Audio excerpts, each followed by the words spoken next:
Good morning, everybody. Good morning. Good morning. Exciting times in crypto. Exciting times, not quite as much in the Forex market, but still money to be made. So I think what I might do is create a separate channel for Forex and charting and backtesting. I might do that. We'll see about it. I'm going to talk to my consultant and see what he recommends on that. But for now, we are going to jump right into the charts. We're going to take a look at Bitcoin. Very exciting times. If you want to know more about what we do, zap the QR code in the top right-hand corner, and we will talk more about what we do towards the end of this video. So for now, we're going to jump straight into the content. All right, let me share the screen. Okay, so what you're looking at is, let me make this screen easier for everybody to see. There we go. I'm going to zoom in a tad as well. And what we're looking at is just what I think might happen with Bitcoin in a very general sense, because we had, of course, a massive run up yesterday. Then we had, I was on a Twitter space, or an X space, if you will, and somebody called this the Hitler candle that liquidated a ton of people yesterday. Whenever there's a lot of volatility, I don't try to play that necessarily. My spot bags are going to win in the long run. So I don't see the need to try to do leveraged plays during that time. And by the way, everybody, anything we say in these videos is just for research and entertainment and education purposes only. This is not investment advice. So please do your own research before risking your money on the markets, because you can lose your money doing that. Yeah, it's risky. Talk to your licensed investment advisor, or so on and so forth. But go ahead and throw a comment in. Let me know that you're listening. I know we got a few people watching already. And if you have any questions or charts that you want to see, then please ask. What's up, March? Always good to have you here, my friend. Gosh, March, I was telling a story in that same Twitter space yesterday about how, I don't know if you remember this, March, but okay, so March and I met at a Monero meetup, right? This was like back in and for the record, I don't own any Monero, as great as I think it is, but I'm just, whatever. So this was like in 2018, and we're a bunch of crypto guys just kind of meeting up in LA talking. And March, I don't know if you remember this guy, but he was this like French dude going around the table, and he was saying like how he had this idea where he wanted to take digital art and he wanted to put it on the blockchain. And then because it was on the blockchain, it would be uniquely identifiable and collectible. It would be like, like a piece of collectible art. And I thought it was the dumbest idea. I'm like, this French guy, he's probably freaking incredibly wealthy now, because he was talking about NFTs in 2018. And that was twice that I came across that. There was another time that I went to meet up with V the Gorilla over in New York. We were putting together a company that was helping people get into and out of gold, right? Helping them connect them with a broker, basically. And so, yeah, that's right. That was it. CryptoKitties. So I was just going to say this. CryptoKitties was the first NFT in a big way, and CryptoKitties screwed up my whole game, because when I started in crypto, I was doing spread arbitrage over on Ether Delta, which spread arbitrage is not something that you can commonly do. There have to be very specific circumstances on the exchange, and I didn't know what spreads were. I didn't know what arbitrage was, but I just dug into crypto because I get obsessed with things, as you can see, thousands of hours looking at screens, clicking buttons and whatnot to build my algos. Well, that was the first algo I ever built, was spread arbitrage on Ether Delta, and CryptoKitties screwed that up because of Ethereum's scalability issues. Now, they did implement what was that called? Metropolis. They implemented Metropolis right around that time, and that was supposed to help out. But I think what ended up really helping ungum those works was just simply less people on the network. Like, I think, Ethereum's issues with scalability chased people away. CryptoKitties pretty much died. So anyway, that was a little bit of history there, my own personal history in crypto. Let's see. We got a handful of people watching. So like I said, if you have charts you want to see, go ahead, ask for them. We're just going to look at Bitcoin right now, and nothing has changed in what I think is going to happen. Like, basically, I think we're going to see sideways to up action, possible pullbacks, but in the end, there usually is a pullback before the halving. And there is always the theory And I said this theory yesterday in the recorded video, that it might be that all of this FOMO may eventually be used to fill shorts for large players. I'm not saying that like that's a probability. I'm not saying it's a high probability. I'm just saying it's a possibility, right? There is a scenario that is very common, and in the end, it happens like it happens every time. It's just a question of whether or not it's happening right now, right? But there's a scenario where people are enticed into the market to get crazy and buy and FOMO, right? Oh, there's an all-time high. It's going to go to the moon. And right as the retail, usually it's going to be retail, is really buying, and the greed is at an all-time high, that can be where the large players, the institutional types, are actually filling their shorts, and they might break price down to catch some profits. So, that's a possibility. And if that were to happen, I would guess it would happen around the all-time high. It might be that price kind of spikes up there really quickly and then breaks downward, and it breaks down hard before the halving, and we get our pullback. But one of the things that is really important is that we need to take a look at what is a good sample size. And this is an important conversation with crypto. Um, and look, as far as Bitcoin and what the price is going to do, I think it's just going to go sideways and maybe a little bit up, and then it may retrace. I mean, there's not a lot to talk about from the algo perspective. If you look at the algos, everything is bullish. At this time in the market, when it's a FOMO, when it's right before the halving and all that, you can see on the screen there, even though you don't know how to necessarily read that, I can tell you everything is hyper bullish right now. So there's not a lot to talk about from an algo standpoint, except the price really just wants to go up. What might happen though is kind of this another version of what I'm going to zoom into a lower time frame. I'm going to show you what again, someone called the Hitler candle yesterday. That was a hilarious name. And as price was on the way up, let me delete or at least remove this away here. This candle right here is just absolutely brutal.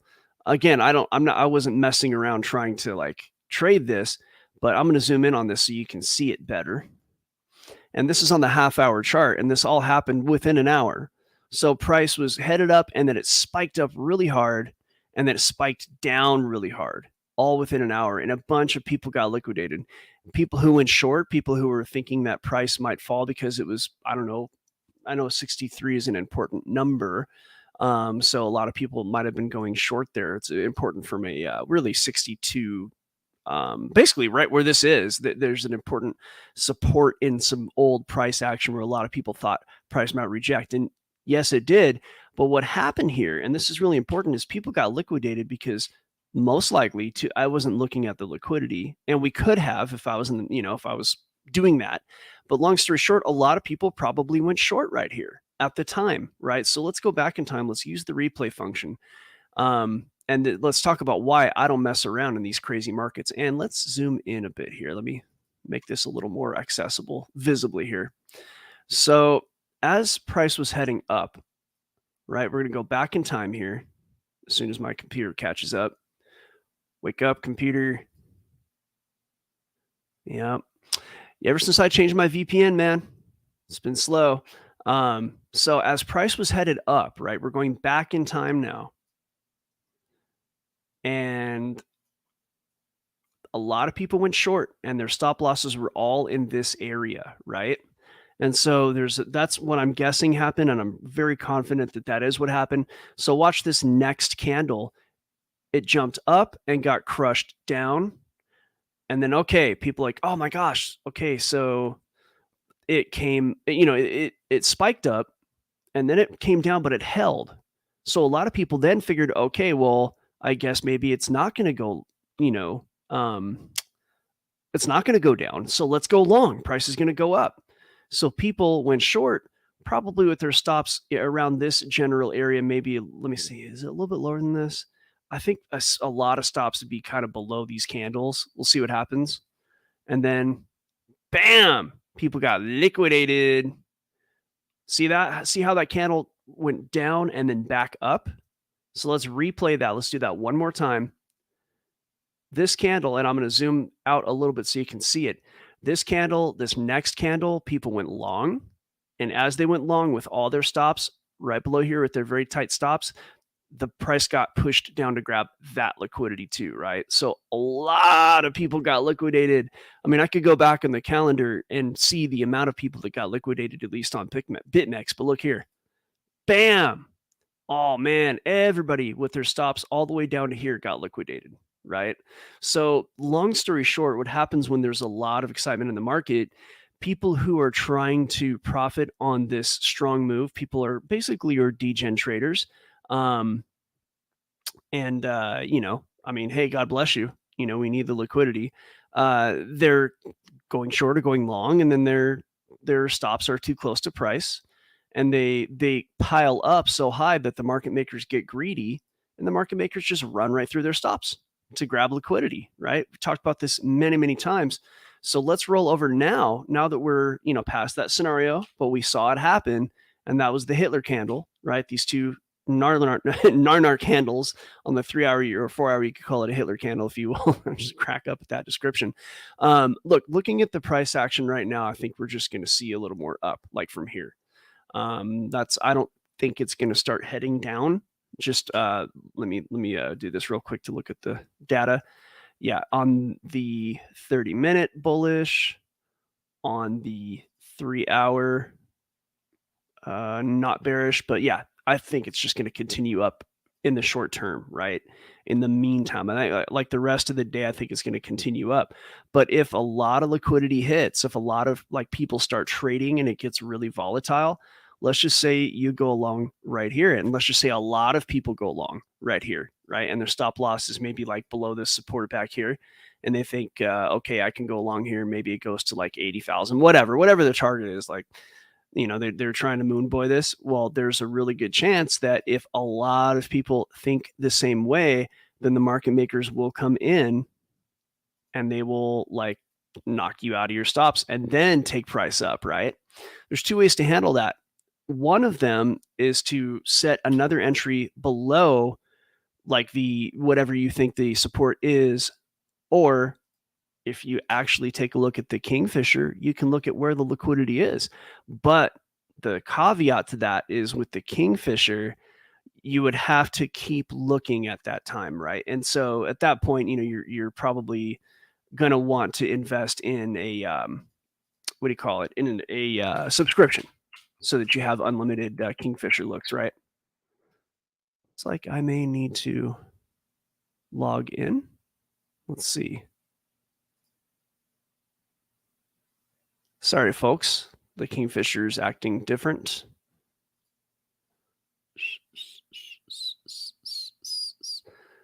It can. Kingfisher is more than just a tool. Start free. I'm okay. Give me a second. I'm going to log in on another screen. It looks like I got logged out. What's going on here? I started inadvertently another YouTube. Now I'm going through technical difficulties, folks. If I can't get this Kingfisher up and running very quickly, then we're just not going to worry about it. But it should be pretty quick. So forgive me in a minute to let this get moving. It looks like Kingfisher might have given. I know that they've been doing a lot of stuff here. They might have given themselves a facelift.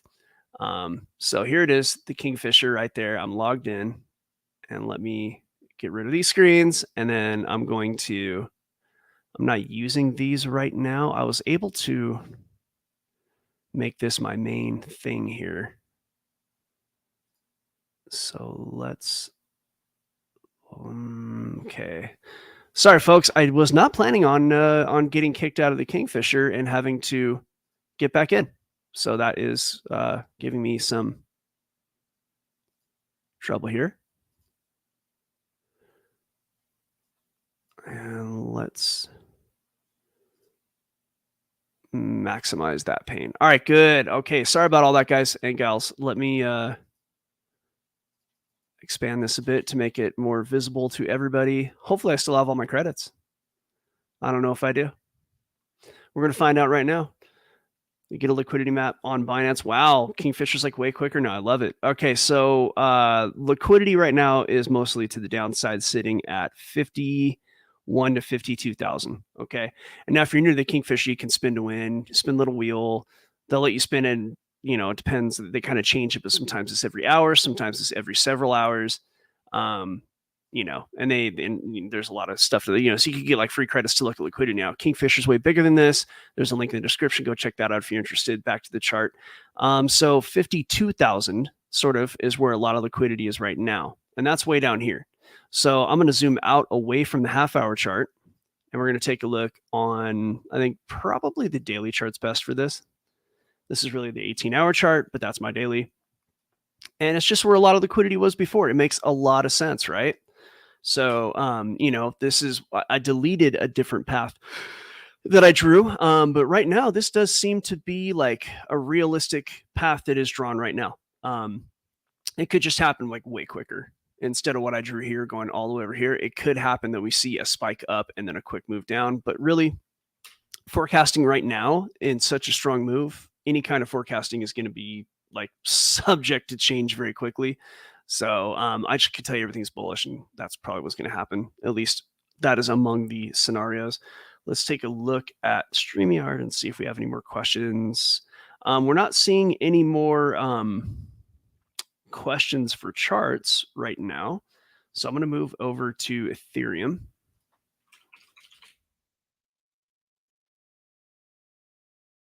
Yeah, I don't know what happened. Like I said, I changed my VPN and everything got like super slow. Okay, so the trade won. So I'm going to go ahead and post this on X. This was a trade mapped out live back on the 25th. So I probably actually did it on Monday, I'm guessing. But this was done live. So everybody was able to see this. And this trade is, obviously won. So let me go ahead and post this. Now, if you guys and gals understand, like Ethereum tends to follow Bitcoin, right? So now things have changed over the years where back in the day, Bitcoin would run and then Ethereum would run. And of course, everything changes, the market has changed. The whole dynamic of crypto has changed. It used to be Bitcoin and Ethereum, and now you have things like Solana in the mix. I know that, again, last time it was ordinals, this last kind of bull that really started, right? Or ordinals kicked in and did really well.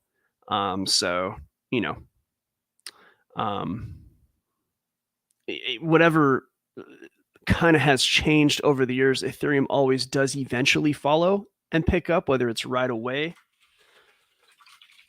or whether it's later, right? With that said, Ethereum has done so. Just the Bitcoin blast off. Look, Ethereum followed, but it lagged. So if you look at like this prior year, of course, Ethereum did well, but it underperformed compared to Bitcoin. Even when Bitcoin slowed down, usually that was when Ethereum would pick up. But in this case, Ethereum took a minute to actually catch up, and now it's just blasting off. And this really has been strong since the beginning of February. So February is when it picked up. I mean, you're looking at basically a parabolic move here. This is parabolic for Ethereum. So a lot of people were concerned that Solana was taking Ethereum's spotlight, and to a truth that, to a degree that might have been true, at least temporarily. But it seems as if now Ethereum is really, really moving up while Solana is going sideways. So give me a moment to go ahead and put this X post out, and then we will compare Ethereum and Solana and look at their performance so that we can maybe extrapolate what might happen as the months wear on. Give me just one moment.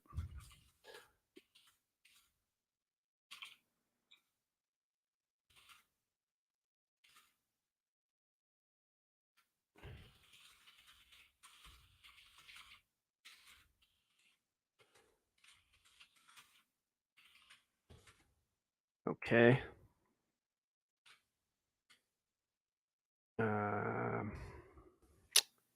Yeah. So this is a 2.5. So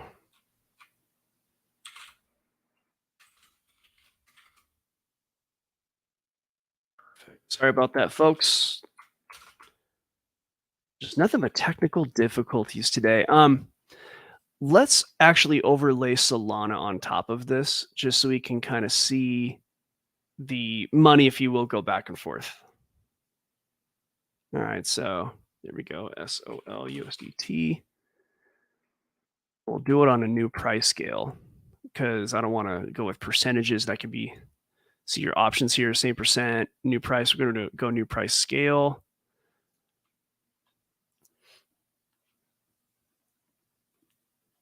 So you can see that here, Solana really, I mean, it was amazing price action going back to, let me see, probably October 2023.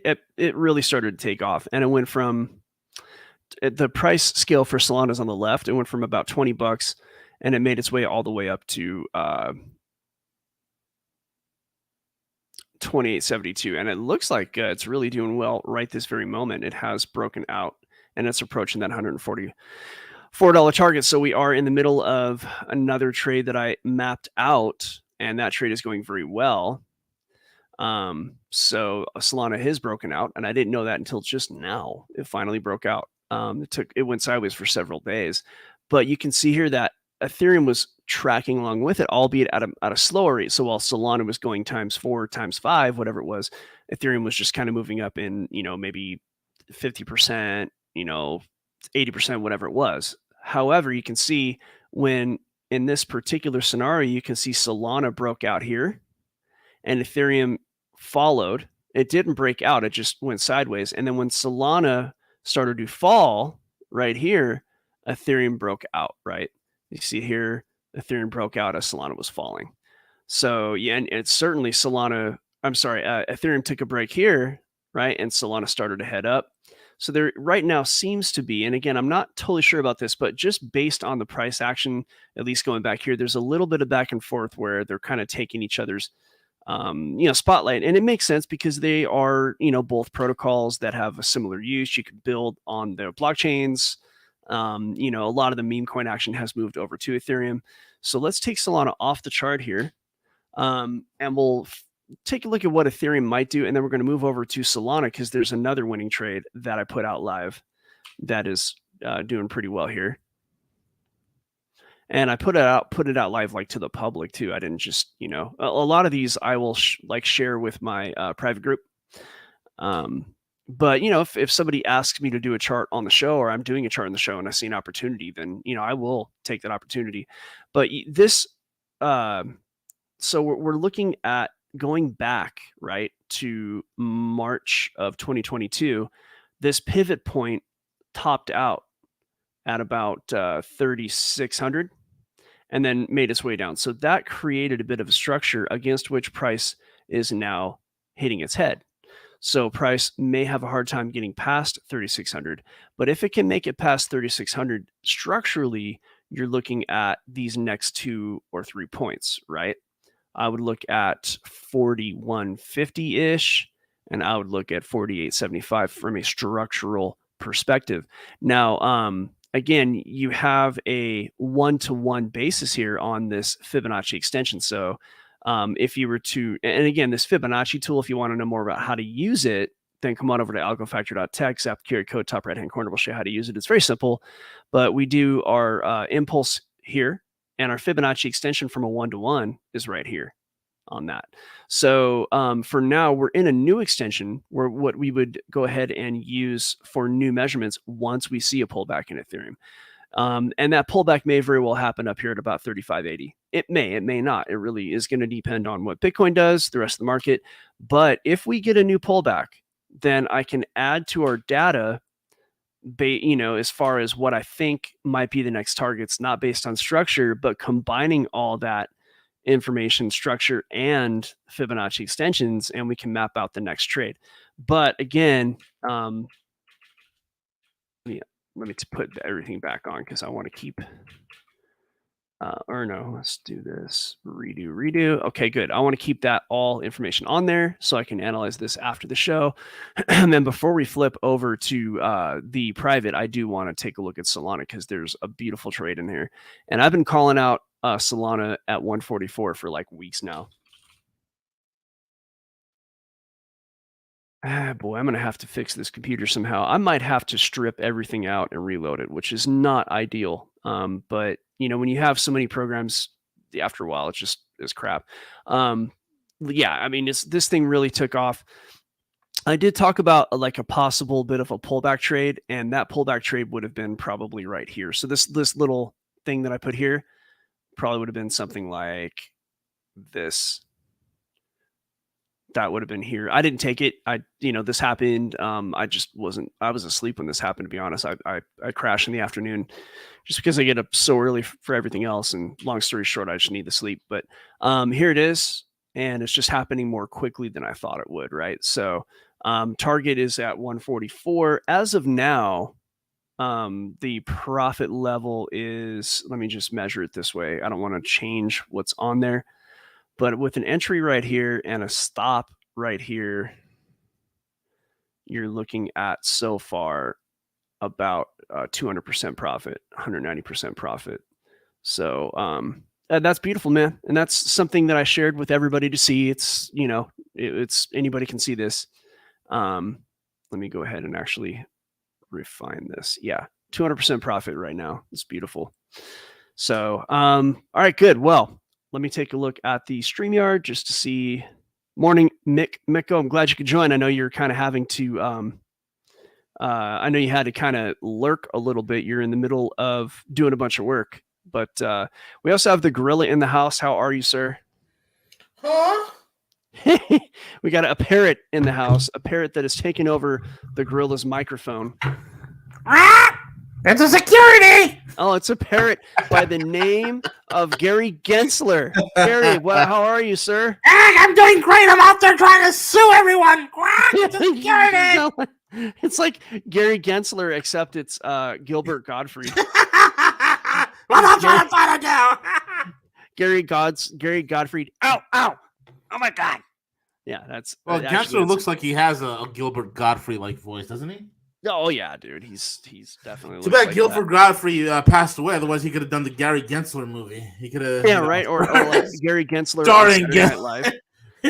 the movie is called "It's a Security." The life story of Gary Gensler. Oh my God! Good morning to all you savages. Apologize for the lateness. Has been busy working in another time zone. Just got back into the New York time zone, and I am here, my friend. I am here. You were not. You're not in New York time zone yesterday. Well, yeah. I mean, I am in. It's just I'm always in the New York time zone. I was gonna say it's just that. Yeah. I just I when I'm making phone calls or doing meetings and stuff, I'm like in different time zones working. I do remote viewing. That's how I remote view. You aren't making any freaking sense, man. Oh, sorry, man. It's you're making dollars. Did you see the intro to the video I did yesterday? No, what intro? I'm gonna have to stop sharing and reshare. So everybody, come look. If you're watching this, gather around, children. What's that? Gather around, children. Gather around, children. If you're, I give away tons of stuff. I get the Solana and Ethereum trade that we just talked about. That one, those trades were shown like big time live. Like everybody got to see those trades. Nice. So that's something that now, mind you, you're not supposed to take those trades. You're supposed to do your own research and take your own trade. And if it happens to look like my trade, then that's great because we don't do investment advice. But I did share that for everybody's research edification, as those trades were being constructed, literally as they're being constructed. I'm all about research edification. Edification, yeah, big wins though. But check this out. This is I had some fun. I did some Spaceballs stuff on my presentation for our YouTube here. So watch as it starts here. Let me push the play button. Here we go. Artisans, Bitcoin is going off. Ludicrous speed. That's really good, dude. I like it. You got to have fun, man. Got to have a good time. Did you see the Conan one that I did? No. Oh, dude, this one's even better. Look, guys, go to the YouTube channel, check out the recorded videos. Like I usually do a funny thing. I was putting them at the beginning of the videos, but I may start putting them towards the middle just because, we're just trying different things to see what people like. It's putting them wherever I put them has to do with whatever people want the most. So of course your input would be helpful if you want to make a comment, say, hey, put the funny stuff at the beginning, or hey, stop the funny stuff, like whatever. But I think everybody likes the funny stuff, so I'm going to continue it. But as soon as this populates, Algo artisans. Okay, here we go. Versus hold on a minute. Can you hear all that? Yeah. All right, hold on. Let me hit play. So this is where I took from Conan the Barbarian, and this video is about what's better, Ethereum or Solana, right? And that's actually, there's a lot of research went into these videos, and this one in particular. So definitely go watch it. But check this out. versus Solana. Oh yeah, I see this. I remember this. Yes.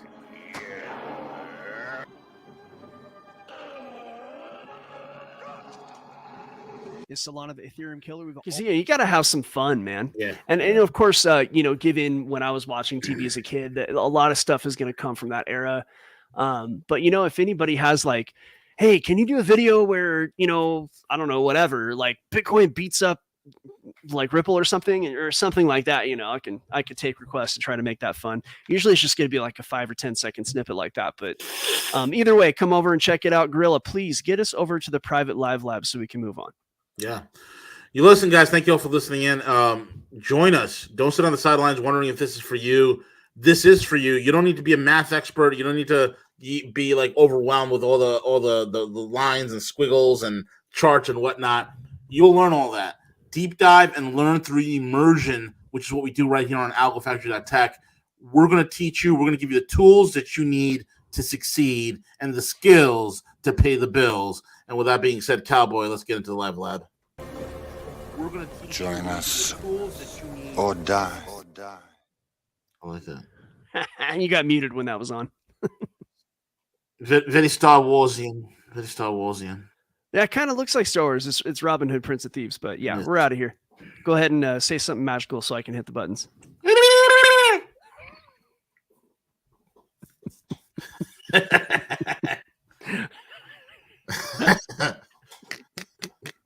That's taking a minute, man. Dude.